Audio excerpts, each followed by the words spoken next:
Robert didn't just build a cabin in the forest. He lifted it high above the ground in brutal weather where snow, cold, and predators could never reach him easily.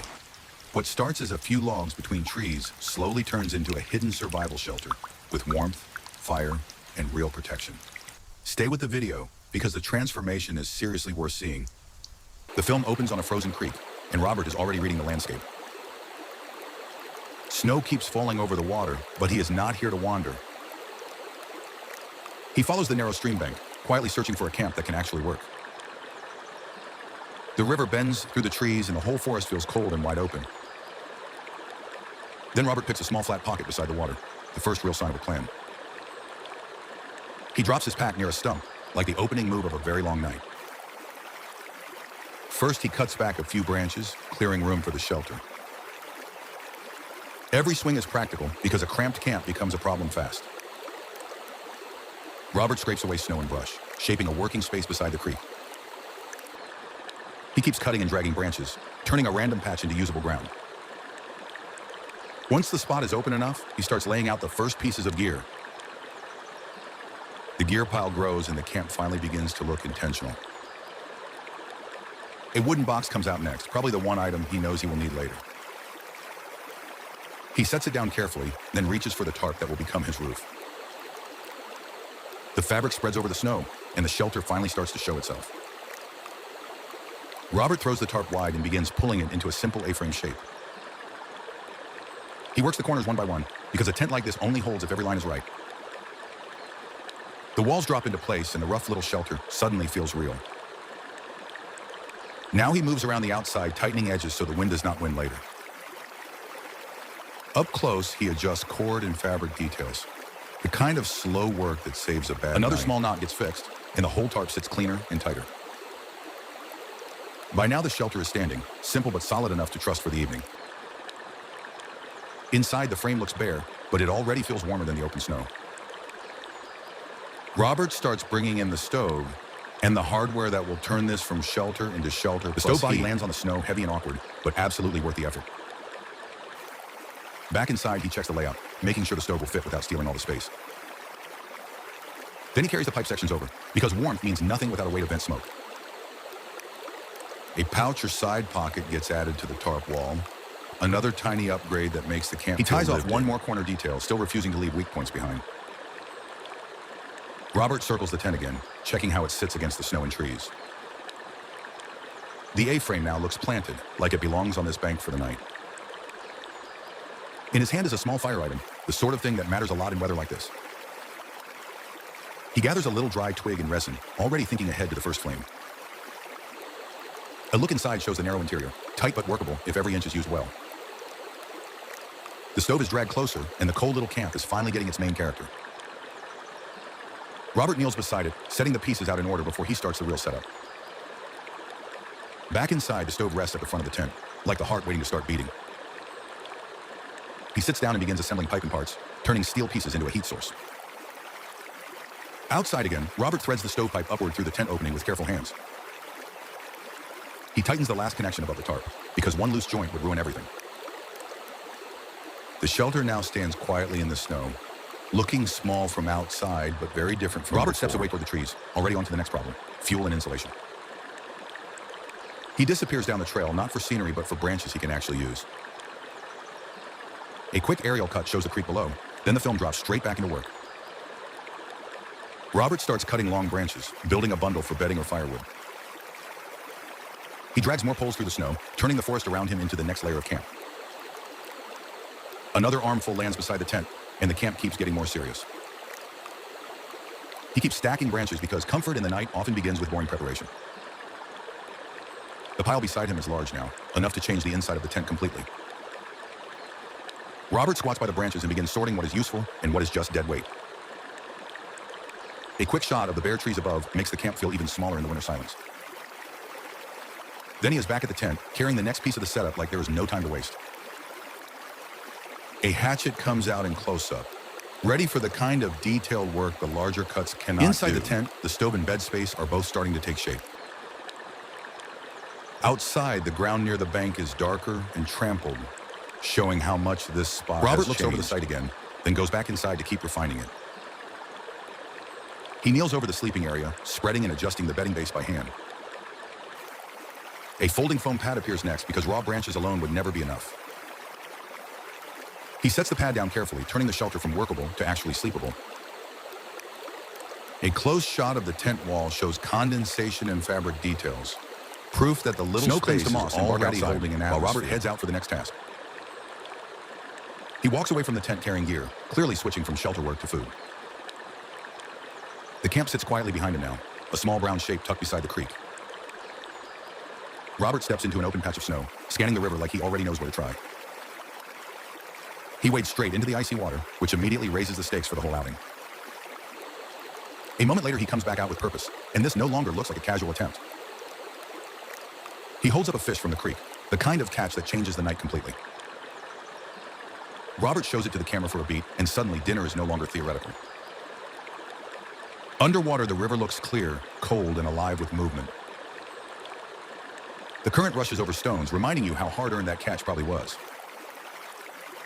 Robert moves along the bank again, still working the water for more. Another close view of the icy edge makes the whole fishing sequence feel even rougher. He studies the stream carefully, as if each pool might hide the next chance. Close to the water, Robert checks tackle in his glove, staying deliberate even with numb fingers. A fish lies in the net now, and that confirms the creek is truly paying off. Rod in hand, he resets quickly, squeezing every bit he can from the remaining light. Snow piles high along the bank, turning each step into effort. Back in the stream, Robert fishes the deeper channel with the patience of someone who knows. An overhead view shows him as a small figure in dark water and white snow. He casts again from the bank, keeping the lure in the faster current. The water clears over stones, and the whole scene feels quiet but intense. Another top-down shot shows the creek like a dark ribbon cutting through the snow. Underwater, bubbles and current turn the river into a world of its own. Robert works the rod tip close to the rapids, feeling for another hit. A close shot of his hand and line makes the sequence feel almost technical.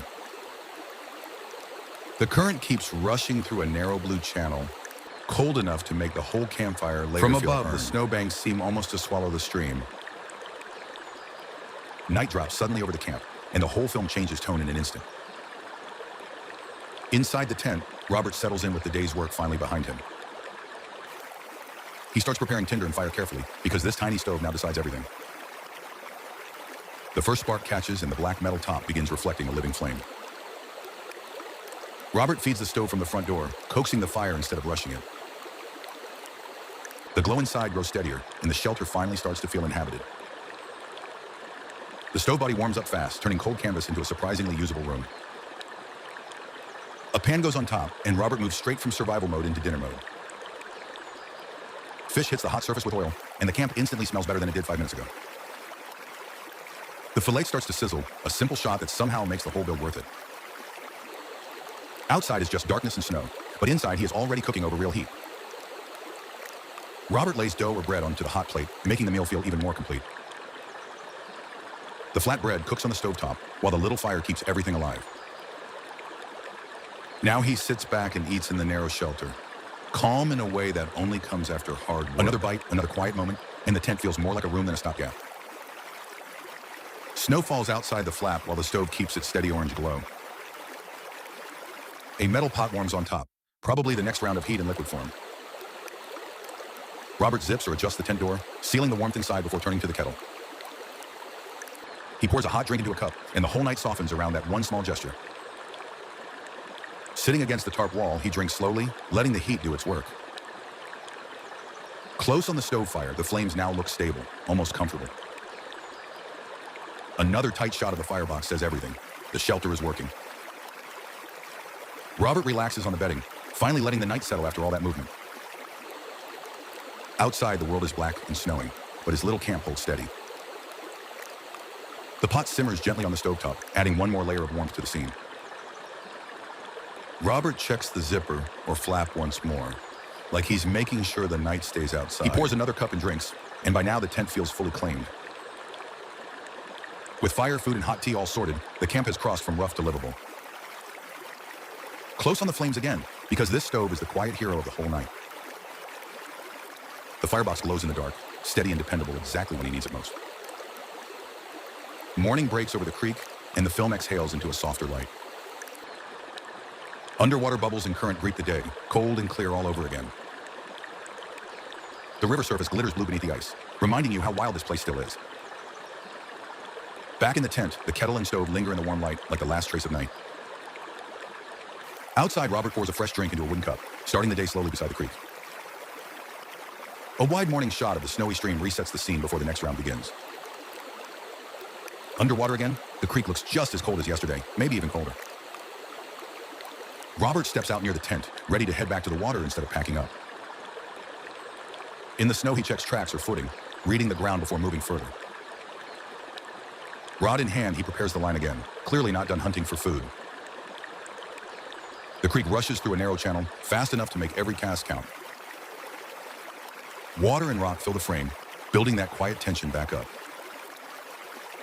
Robert works the reel close to the current, keeping the lure alive in the flow. The line tracks near a rock edge where fish might be holding out of the force. Then he crouches at a pool, focused on the water like something finally went right. In his hands is another fish, small but real, and enough to turn the morning into another wide success. shot of the creek follows, almost like the film is giving the catch a little room to breathe. Snow and water meet again in a calm, scenic pause before the camera returns to camp life. The tent sits quietly among the trees, proof that this hidden spot really worked overnight. Close on the snow, Robert starts clearing a small patch for an outdoor fire ring. He moves around the bank gathering stones, already planning a second kitchen in the open. A rough circle of rocks forms beside the water, simple but exactly what he needs. The tent is visible in the background now, tying the whole camp together in one frame. Robert splits or shaves a little tinder, preparing the kind of start a wet winter fire actually needs. He keeps teasing out fine curls because getting lazy here would just mean starting over in the cold. The tinder pile grows more usable, and the outdoor fire setup suddenly feels promising. Robert leans in and lights the center, hoping the tiny flame can beat the snow and damp. Smoke rises first, then the fire begins to catch among the small twigs and bark. He feeds it carefully instead of piling on too much, giving the flame time to get confident. Soon the outdoor fire is standing on its own, small but strong enough to cook over. Robert brings a board over and starts working on the fish, shifting from catching to preparing. A close shot shows him slicing onion or another ingredient on the board beside the fire. He kneads or shapes dough in the snow, which somehow looks both uncomfortable and very practiced. A pan sits over the fire with hot liquid inside, turning the creek bank into a real camp kitchen.